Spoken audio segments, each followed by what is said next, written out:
Hola a todos los amigos del canal, sean bienvenidos a una nueva jornada de lecturas de lo que corresponde a la teoría general del acto jurídico de Víctor Vial del Río. En el video pasado habíamos quedado en la noción de acto jurídico y ahora nos toca ver el párrafo 15 que va a ver sobre la estructura del acto jurídico.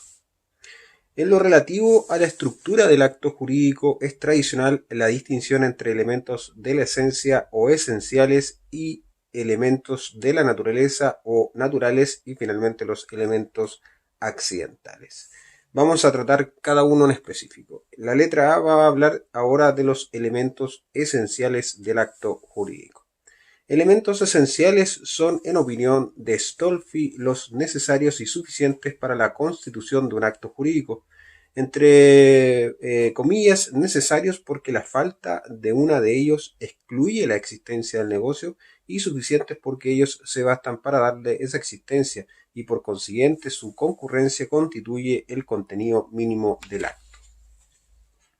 Los elementos de la esencia se clasifican en comunes o generales y especiales o específicos. Los primeros son aquellos que no pueden faltar en ningún acto jurídico, sea cual fuere su especie. Los segundos son aquellos requeridos para cada acto jurídico en especial, constituyendo los elementos de la esencia propios y característicos del acto jurídico determinado. No existe uniformidad en doctrina para la enumeración de los elementos de la esencia comunes o generales, pero algunos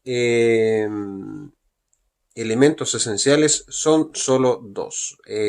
Dos puntos: la declaración de voluntad y la causa. Para otros anticausalistas, el único elemento esencial común a todos los actos jurídicos es la declaración de voluntad.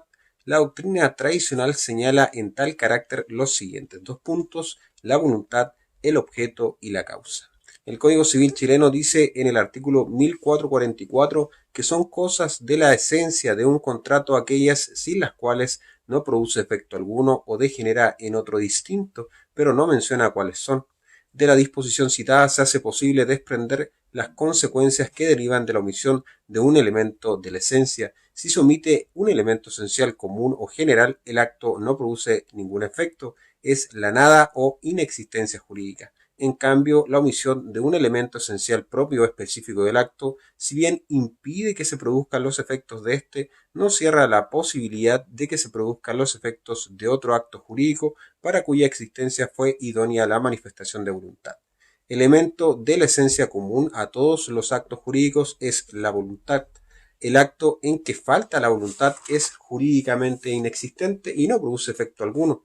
Elemento de la esencia especial del contrato de compraventa es que el precio se pacte en dinero. Si las partes estipulan que el comprador por concepto de precio entregará al vendedor 3 ovejas o cualquiera otra cosa que no sea dinero, se ha omitido un elemento esencial del contrato de compraventa, lo que trae como consecuencia que ésta no exista. Sin embargo, en la convención que celebraron las partes y a la cual dieron la denominación de compraventa, se dan los elementos de la esencia especiales del contrato de permuta. Se dice entonces que la compraventa derivó o degeneró en una permuta y se producirán los efectos propios de este contrato. El Código Civil enumera en el artículo 1445 los requisitos necesarios para que una persona se obligue a otra por un acto o declaración de voluntad, sin mencionar cuáles son o no esenciales. Si tenemos presentes que la omisión de un elemento esencial impide que el acto produzca efecto alguno, llegamos a la conclusión de que entre los requisitos señalados por el artículo 1445 tienen la calidad esenciales, la voluntad, el objeto y la causa.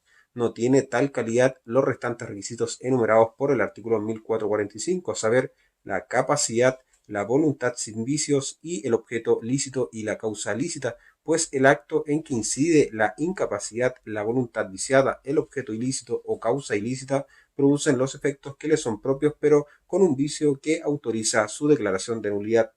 Necesarios y suficientes en consecuencia para la constitución de todo acto jurídico son la voluntad, aunque esté viciada, el objeto y la causa, aunque sean ilícitos. Ahora vamos a ver letra B, los elementos de la naturaleza o naturales del acto jurídico. Stolfi define los llamados elementos de la naturaleza como, entre comillas, las consecuencias del acto que tienen lugar por disposición de la ley en vista del silencio de los interesados. Por tanto, no es necesaria la voluntad de estos para que tengan lugar, pero es indispensable para modificarlos o extinguirlos. La denominación de elementos de la naturaleza es rechazada por un sector de la doctrina que considera que mal pueden las consecuencias de un acto ser elementos del mismo. Se observa que en verdad no existen elementos naturales del acto jurídico. Lo que sí hay son efectos naturales, es decir, aquellos que la ley subentiende y que no requieren por lo mismo de una declaración de voluntad para existir, pero que las partes, si quieren, pueden eliminar sin alterar con ello la esencia del acto jurídico. Es interesante advertir que nuestro código no habla de elementos de la naturaleza, sino que dice que en todo contrato se distinguen cosas de la esencia de la naturaleza y accidentales. Efectivamente, en todo acto o contrato existen cosas y no elementos de la naturaleza, siendo tales cosas aquellos efectos que la ley subentiende sin necesidad de una cláusula especial. Por ejemplo, un efecto de la naturaleza de la compraventa es la obligación de saneamiento de la evicción y de los vicios redimitorios que pesa sobre el vendedor. Artículo 1837 y siguientes del Código Civil es un efecto natural, pues sobre el vendedor pesa dicha obligación sin necesidad de una expresa declaración de voluntad, porque la ley la subentiende. Sin embargo, por no ser esencial de la compraventa, nada obsta a que las partes eliminen, si quieren, dicho efecto y en virtud de una expresa declaración de voluntad acuerden que el vendedor no contrae tal responsabilidad. De lo dicho fluye que solamente son elementos del acto jurídico en el sentido de partes constitutivas de la esencia o forma de una cosa, los esenciales, que son los únicos que jamás pueden faltar. Luego tenemos el tercer elemento, básicamente la letra C, que se refiere a los elementos accidentales.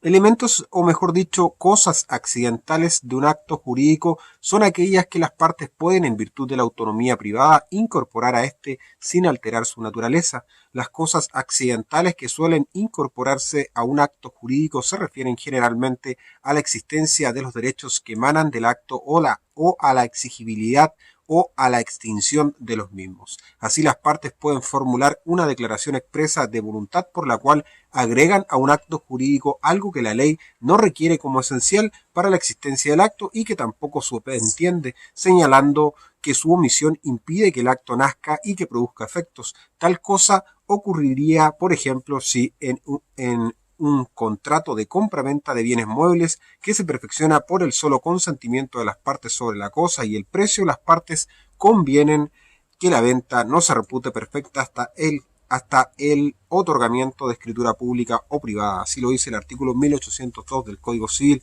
Esta estipulación vendría a ser una cosa accidental del contrato de compra-venta, pero que las partes han elevado al rango de esencial, pues del otorgamiento de la escritura pública o privada dependerá que exista la compraventa. Mientras la escritura no se otorgue, las partes entienden que no hay compraventa y por eso el artículo 1802 permite a cualquiera de las partes retractarse mientras no se cumpla la solemnidad. También constituye una cosa accidental de un contrato refería a la existencia del mismo la estipulación de una condición suspensiva. Como ocurre, por ejemplo, si las partes del contrato de compraventa estipulan que los efectos de este se producirán solo en el evento de que se cumpla una determinada condición. Como cláusula que las partes incorporan a un acto jurídico y que dice relación con la exigibilidad de los derechos que de él emanan. Un ejemplo típico lo constituye la estipulación de un plazo para el cumplimiento de la obligación. Por ejemplo, como efecto natural de la compraventa, el vendedor se encuentra obligado a la tradición de la cosa vendida inmediatamente después del contrato, lo que determina que el comprador pueda hacer exigible su derecho desde dicho momento, a menos que se hubiere estipulado que la obligación del vendedor será exigible una vez que se haya cumplido un plazo. Por último, las partes pueden incorporar a un acto jurídico una cláusula que prevea la extinción de derechos que de éste emanan, como sería, por ejemplo, la estipulación de una condición resolutoria o de un plazo extintivo. Nuestro Código Civil se refiere a las cosas accidentales en el artículo 1444, que dice que tienen tal calidad aquellas que, sin ser de la esencia o de la naturaleza, las partes puedan agregar o incorporar al acto jurídico a través de cláusulas especiales. Con eso terminamos lo que corresponde a la estructura del acto jurídico. Recordamos que vimos los elementos esenciales del acto jurídico, los elementos de la naturaleza o cosas de la naturaleza y finalmente las cosas accidentales. En el siguiente video vamos a revisar el párrafo 16 que va a corresponder a los requisitos de los actos jurídicos.